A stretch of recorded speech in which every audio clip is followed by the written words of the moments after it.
Hello friends, स्वागत है आप सभी का आपके अपने चैनल SPN एजुकेशन में। दोस्तों, आज हम डिस्कस करेंगे उत्सर्जन तंत्र के बारे में, यानी कि एक्सक्रीटरी सिस्टम्स के बारे में। दोस्तों, ये टॉपिक जो है आपके जितने भी होम साइंस या फिर बायो से संबंधित जितने भी आप कॉम्पिटिटिव एग्जाम्स की तैयारी करें, उन सभी की दृष्टि से ये बहुत ज़्यादा ही इंपॉर्टेंट टॉपिक्स हैं। अभी जो आपका GIC का पेपर होने वाला, उसके दृष्टिकोण से भी ये बहुत ज़्यादा आपका इंपॉर्टेंट टॉपिक्स है और आपके सिलेबस में इससे भी कई बार क्वेश्चंस आए हुए हैं। और ये ना केवल आपके GIC से बल्कि और भी अदर से आपके जो TGT है, PGT है, GIC है, UGC नेट्स है या फिर LT ग्रेड्स हैं, जितने भी आप home science relative competitive exam की तैयारी करें, उन सभी के दृष्टिकोण से ये आपका एक बहुत ज़्यादा इंपॉर्टेंट टॉपिक है। तो आज हम इसमें जो है मेनली जो है किडनी के बारे में जानेंगे, जो कि मानव का जो है सब मेन उत्सर्जी अंग होता है, उसके बारे में। तो चलिए शुरू करते हैं हम अपने आज इस टॉपिक को। दोस्तों, जो उत्सर्जी तंत्र होता है, यानी कि उत्सर्जी तंत्र तो हमने पहले भी कई बार बता रखा है। जब कई अंग मिलते हैं किसी भी क्रिया को करने के लिए, तो वो एक तंत्र का निर्माण करते हैं। तो यहाँ पर जब उत्सर्जन की बात कर रहे हैं, तो उत्सर्जन के जितने भी अंग हैं, मेनली मानव बॉडी में जो होता है उत्सर्जी अंग बहुत सारे हैं, जिसमें से आपका सबसे पहले तो स्किन ही है। स्किन जो होता है वो भी आपका एक तरह का उत्सर्जी अंग है। इसके अलावा लंग्स हैं, हमारे किडनी है। तो ये सारे क्या हमारे सभी के सभी जो है ये उत्सर्जी अंग है। अब उत्सर्जी अंग का जो कार्य होता है वो क्या होता है, शरीर में बहुत सारे दोस्तों जो है अवशिष्ट पदार्थ बनते हैं। इन अवशिष्ट पदार्थों को जिन अंगों द्वारा शरीर से बाहर निकाला जाता है, उसे हम क्या कहते हैं,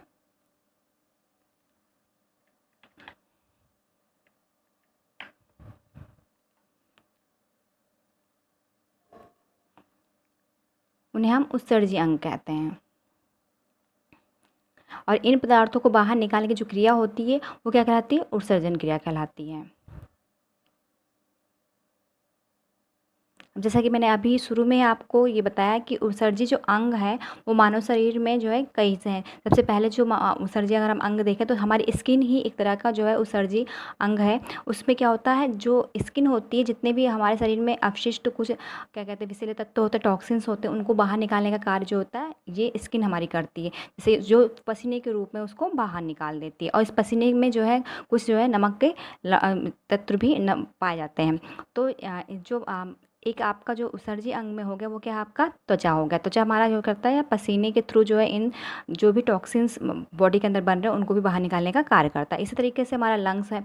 लंग्स क्या होता है दोस्तों, लंग्स भी जो है हमने इसके बारे में पढ़ा था रेस्पिरेटरी सिस्टम से, मैंने पढ़ाया था आपको श्वसन तंत्र, उसमें पढ़ाया था।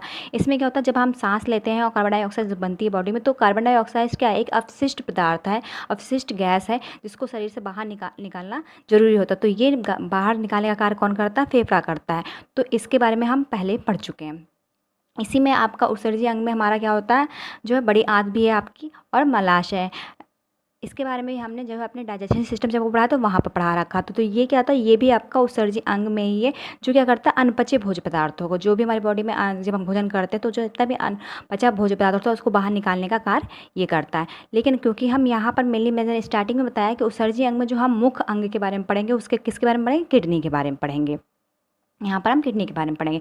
तो मनुष्यों में जो मुख्य उत्सर्जी अंग होता है जो दोस्तों, उसका एक जोड़ी जो होता है क्या होता है, किडनी होता है, जो शरीर में उत्पन्न आपका यूरिया, यूरिक एसिड, जितने भी अनावश्यक जल होते हैं, लवण होते हैं, उन सबको किसके मूत्र के रूप में जो है शरीर से बाहर निकालने का कार्य करता है। कौन करता है, किडनी करता है।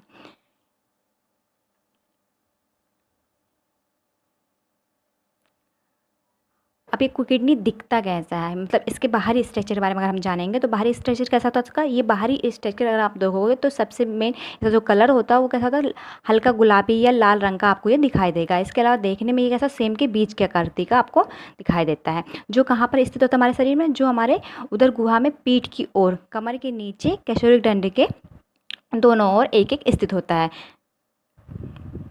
अब ये आप किडनी का जो है आपका क्या है, बाहरी स्ट्रक्चर है, जिसमें आपको दोनों किडनियाँ दिखाई गई हुई हैं, दायां आपका और ये बायां किडनी है, ठीक है। और ये जो है जियो आपका ये क्या है, मूत्र वाहिनियाँ होती हैं जो किडनी से जुड़ी होती, और इनका जो निचला छोर होता है वो कहाँ से जुड़ा होता है, आपके मूत्राशय यानी कि ग्लाइटर से जुड़ा होता है। और यहाँ ग्लैटर में जो होता है क्या होता है, जो यूरिया होता है वो एकत्र होकर क्या कहते हैं मूत्र मार्ग यानी कि यूथ्रा के थ्रू बाहर जो है निष्कासित कर दिया जाता है। तो ये क्या है आपका किडनी का ब्रह स्ट्रक्चर्स हैं। और इसमें दोस्तों यहाँ पर आप देख सकते हो, ये जो दिख रहा है आपको, ये क्या किडनी के ऊपर जो है एक आपका ग्लैंड पाई जाती है। इस ग्लैंड को हम क्या कहते हैं, एड्रिनल ग्लैंड कहते हैं, जो कि किडनी के ऊपर पाई जाती है। और ये क्वेश्चंस दोस्तों आपके जो है ना केवल जीआईसी में बल्कि कई क्वेश्चंस पे आपके टीजीटी पीजीटी में भी कई बार रिपीट हो चुका है। तो इसमें पूछा गया है कि जो एड्रिनल ग्लैंड होती है वो कहाँ पाई जाती है। तो यहाँ जो एड्रिनल ग्लैंड है आपके कहाँ पाई जाती है, किडनी के ऊपरी भाग में पाई जाती है। यानी कि अगर ऑप्शन में वहाँ पर आपको दिया गया है तो जैसे आमाशय दिया गया है, किडनी दिया गया है, और क्या कहते हैं इसके अलावा आपका पाचन तंत्र, तो 4 ऑप्शन अलग अलग आपको दिए रहेंगे कहाँ पर ही पाया जाता है। आपका 8 हो गया, आमाशय हो गया, यकृत हो गया, किडनी हो गया। तो इसका सही आंसर आप क्या बताओगे, किडनी में, क्योंकि ये किडनी के जस्ट ऊपर स्थित होता है। ठीक है दोस्तों, अब हम आगे देखते हैं। ये आपका किडनी का ब्रह स्ट्रक्चर है। अब इसी के में हम किडनी के बारे में पहले जानेंगे, इसके बारे में डिटेल में क्या क्या है। प्रत्येक गुर्दा यानी किडनी जो होता है, किडनी को हम गुर्दा, वेक्टर, इन सभी नामों से जानते हैं। इसका भार जो होता है कितना होता है, 70 ग्राम होता है। ये सिर्फ एक किडनी की बात की गई है कि एक किडनी जो होती है कितने की होती है, 70 ग्राम की होती है। लेकिन अगर हम दोनों किडनियों की बात करेंगे तो दोनों किडनियों का जो वेट होगा वो कितना होगा, 140 ग्राम का होगा। और इसकी लंबाई कितनी होती है, 10 से 11 सेंटीमीटर के लगभग होती है। चौड़ाई जो होती है इसकी कितनी होती है, 5 से 6 सेंटीमीटर। और मोटाई जो होती है वो क्या होती है, 2.5 से लेकर 3 सेंटीमीटर तक की इसकी जो है मोटाई होती है। अब जैसे मैंने ऊपर अभी स्ट्रक्चर्स में आपको यहाँ पर जो बता दिया था कि एड्रिनल ग्लैंड कहाँ पाई जाती है, वही हम बात कर रहे हैं। किडनी के जस्ट ऊपर जो एड्रिनल नामक ग्लैंड होती है क्या होती है, स्थित होती है। किडनी की लंबाई यानी कि जो लंबाई होती है, अगर उसको हम काटते हैं, काट के यानी कि उसका इंटीरियर पोर्शन देखते हैं, अंदर का पोर्शन देखते हैं कि अंदर वो किस तरह का दिखता है, तो इंटीरियर पोर्शन में उसका जो एक बाहरी जो लेयर होती है, जो किडनी है आपकी, जो बाहरी लेयर होगी यहाँ इसकी, ये बाहरी लेयर, इसे हम क्या कहते हैं, कर्टेक्स कहते हैं। इसका जो इसका इंटीरियर लेयर स्ट्रक्चर होगा वो आपका इस तरीके से दिखेगा। देखिए यहाँ पर जो बाहरी ये लेयर है इसकी, ये क्या है, आपकी कर्टेक्स है। इसकी बाहरी लेयर कर्टेक्स होती है, और भीतरी जो मोटा भाग होता है उसको हम क्या कहते हैं, मेडुला कहते हैं। और इसमें एक प्रवेश द्वार होता है जिसको हम क्या कहते हैं, रेनल हीलियम कहते हैं। मैं आपको फिगर में भी दिखा दे रही हूँ। ये देखिए, ये इसका बाहर स्ट्रक्चर जो था वो क्या था, कर्टेक्स था। और ये जो इसका इंटीरियर स्ट्रक्चर है, अंदर का स्ट्रक्चर है, मोटा भाग, ये क्या है आपका, मेडुला है। और ये जो पोर्शन होता है आपका, ये रेनियल हीलियम कहलाता है। मेडुला में जो है एक जो मेडुला का शेप होता है, कैसा शेप देखने में होता है, वो कोन शेप जैसा कि उसकी संरचना होती है, जिसे हम क्या कहते हैं, मेडुला में एक कोन शेप की रचना दिखाई देती है, जिसे हम पिरामिड के नाम से भी जानते हैं या फिर पिरामिड कहते हैं। नेक्स्ट है हमारा इसी में, प्रत्येक किडनी में बहुत सूक्ष्म, लंबी तथा कुंडलीनुमा संरचना होती है, जिसे हम नेफ्रॉन कहते हैं। अब दोस्तों ये बात ध्यान रखिएगा, नेफ्रॉन जो होता है, ये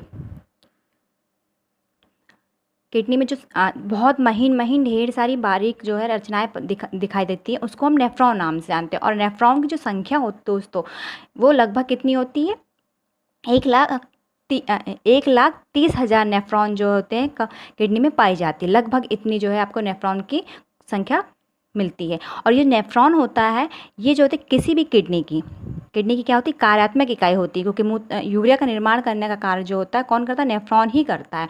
तो ये क्या है, इसकी कार्यात्मक इकाई कहलाती है इसी वजह से। और इसे हम जो उत्सर्जन इकाई भी कहते हैं, क्योंकि उत्सर्जित यूरिया का निर्माण करने और उसको उत्सर्जित करने का कार्य कौन करता है, नेफ्रॉन के थ्रू ही होता है। तो इस जो है ये क्वेश्चंस भी आपके पेपर में आ चुका है कई बार। क्या क्वेश्चन क्या था आपका, क्वेश्चन ये आया है कि जो किडनी है या उत्सर्जन अंग का कार्यात्मक इकाई क्या है, किडनी का कार्यात्मक इकाई या संरचनात्मक इकाई क्या होती है, तो क्या होती है, नेफ्रॉन होती है। नेफ्रॉन एक छोटी प्यालीनुमा संरचना होती है, जिसे हम वोमेन कैप्सूल या वोमेन संपुट के नाम से भी जानते हैं। इसमें जो होती है नेफ्रॉन जो होता है, उसी में एक आपको जो है किस तरह की रचना दिखाई, प्यालीनुमा रचना दिखाई देती है, जिसे हम क्या कहते हैं, वोमेन कैप्सूल के नाम से जानते हैं, जो कॉर्टेक्स क्षेत्र में स्थित होती है।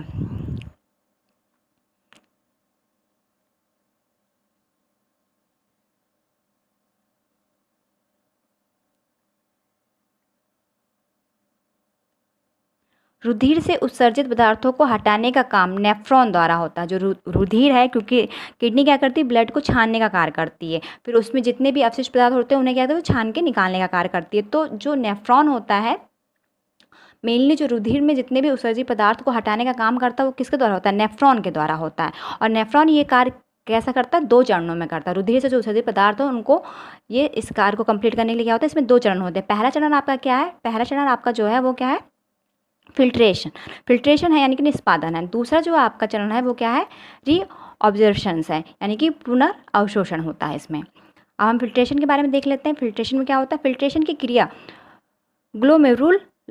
ग्लोमेरुलस में संपन्न होती है। और ग्लोमेरुल्स जो एक क्या होती है, छन्नी की भांति कार्य करता है। ये आप देख सकते हो फिगर में, फिर से मैं दिखा रही हूँ। इसका इंटीरियर स्ट्रक्चर जो आंतरिक भाग है किडनी का, देखिए ये आपका कर्टेक्स है। कर्टेक्स से जस्ट नीचे ही एक जो होती है आपकी क्या होती है, ये आपका है ग्लोमेरुलस। ये क्या करता है, जो है छानने का कार्य करता है। प्रत्येक मिनट में रक्त का करीब 1 लीटर, जिसमें 500 ml प्लाज्मा होता है, इन ग्लोमेरुलोसों द्वारा क्या होता है, छाना जाता है। इसका लगभग 100 ml भाग छनता है इस और छने हुए द्रव को जो है हम क्या कहते हैं, फिल्ट्रेट कहते हैं। प्रत्येक ग्लोमेरुलस एक डायलिसिस थैली का कार्य करती है। अगर आपसे पूछा जाता है कि डायलिसिस थैली का कार्य या डायलिसिस थैली किसे कहते हैं, तो ग्लोमेरुलस को कहते हैं। नेक्स्ट है इसी में, नेफ्रॉन की नलिकाओं से गुजरते वक्त फिल्ट्रेट में उपस्थित अनेक लाभदायक तत्वों को नलिकाओं के चारों ओर मौजूद रुधिर कोशिकाओं द्वारा पुनः क्या करता है, पुनः जो है ऑब्जर्व यानी सोख लिया जाता है। और रुधिर संचरण में दोबारा जो रुधिर संचरण की जो क्रिया होती है उसमें क्या होता है, लौटा दिया जाता है। यानी कि जितने भी वेस्ट पदार्थ होते हैं, जितने भी वेस्ट मटेरियल्स होता है, उसमें क्या कहते हैं, नेफ्रॉन क्या करता है, नेफ्रॉन की जो नलिकाएं होती है उनसे गुजरते वक्त जब फिल्ट्रेशन की क्रिया होती है तो लगभग क्या होता है, अनेक लाभदायक तत्व जो होते हैं उनमें छन जाते हैं और उन्हें क्या करता है, पुनर् जो होता है रीऑब्जर्वेशन की क्रिया में करता है, उसको पुनः वो क्या कहता है, रुधिर परिसरण की क्रिया में वापस लौटा देता है, जिसे हम क्या कहते हैं, रीऑब्जर्वेशंस कहते हैं। रक्त से कणों को छानने का कार्य अर्थात उसे फिल्टर करता ग्लोमेरुलस, परंतु पुनः अवशोषण का कार्य वोमेन कैप्सूल करती है। जो यानी कि छानने का क्रिया थी वो कौन करता था, आपका ग्लोमेरुलस करता है, और पुनः अवशोषण का कार्य कौन करता है, वोमेन कैप्सूल करता है। जो यूरिया को अलग कर देता है, जो नेफ्रॉन से वृक्क पेल्विस में जाता है, फिर किडनी पेल्विस से मूत्रवाहिनियों द्वारा मूत्राशय में एकत्र होता है, जहां से वह मूत्रमार्ग द्वारा समय समय पर शरीर से बाहर निकाल दिया जाता है। अब हम देखते हैं यूरिन के जो घटक हैं। घटक यूरिन में क्या होता है, यूरिन में लगभग जो है 95% जो होता है क्या होता है, जल होता है, और 2% जो होता है क्या होता है, आपका यूरिया होता है, और 3% अन्य पदार्थ भी उसमें उपस्थित होते हैं। ये सब क्या यूरिन के घटक हैं, यानी कि उसमें ये सब चीज़ें उपस्थित होती हैं। अब कभी कभी क्वेश्चन ये भी आता है आपका कि यूरिया होता है उसका कलर पीला क्यों होता है।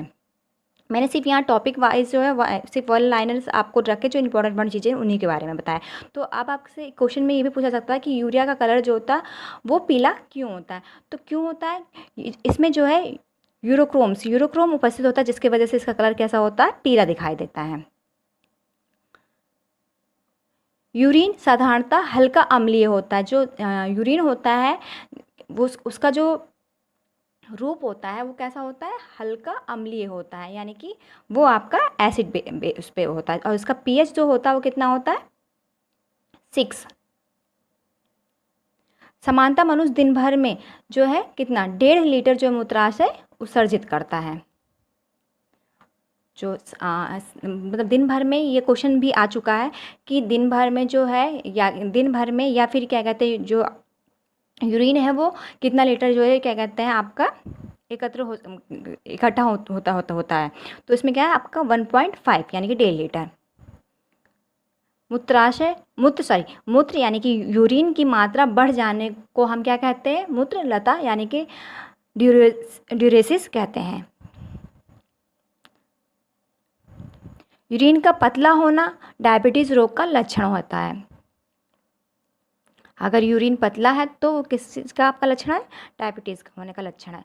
यकृत में बनने वाली पथरी जो होती है, किडनी में कई बार पथरी बन जाती है और पथरी जो होती है वो क्या कहलाती है? कैल्शियम ऑक्सलेट का बना होता है। अब हम देखेंगे यहाँ पर जो हमने ऊपर पढ़ा कि अलग अलग जो है हमारे जो शरीर में उत्सर्जी अंग होते हैं, उनके बारे में हम यहाँ पर जो है जानेंगे कि कौन से उत्सर्जी अंग से क्या जो है उनका कार्य है। तो सबसे पहला हमारा है किडनी। किडनी जो है उसका कार्य जो है हम डिटेल में भी पढ़ भी चुके हैं और यहाँ फिर भी हम जान लेते हैं। नाइट्रोजनी का वज्र पदार्थ जो होते हैं उनको बाहर निकालने का कार्य कौन करता है? किडनी करता है। इसके अलावा जल की जो अतिरिक्त मात्रा होती है उसको भी जल जो है कहता है शरीर से बाहर निकालने का कार्य करता है। विषैले पदार्थों को भी शरीर से बाहर निकालने का कार्य कौन करता है? किडनी करती है। तो ये सारे कार्य कौन करता है? हमारे किडनी करती है। अब लीवर भी आपके उत्सर्जी अंग में आता है, लेकिन लीवर का कार्य क्या होता है? अमोनिया को यूरिया में बदलने का कार्य करता है ये। स्किन यानी कि त्वचा, उसका कार्य क्या होता है? जल, पसीना, खनिज लवण और जो कुछ मात्राओं में नाइट्रोजनी वजह पदार्थ होता है उनको शरीर से बाहर निकालने का कार्य भी कौन करती है? हमारी स्किन करती है।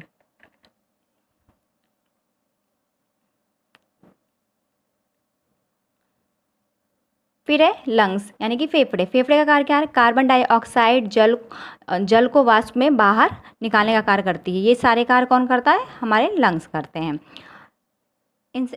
इंटेस्टाइन्स यानी कि बड़ी आंत जो है उसका कार्य क्या? अपचित भोजन को जो है आपके बाहर निकालना, कुछ जो उत्सर्जी पदार्थों को मल के रूप में बाहर निकालने का कार्य कौन करता है? ये सब हमारे इंटेस्टाइन्स करती है। तो ये रहा आपका उत्सर्जी अंग और यहाँ पर हमने जाना मेनली किडनी के बारे में। किडनी में का कार्य क्या है, उसका वेट कितना होता है, उसका कलर पीला क्यों होता है, मतलब सभी चीज़ें हमने यहाँ पर जो है डिटेल में 1 बाय 1 देखा है। Thank you.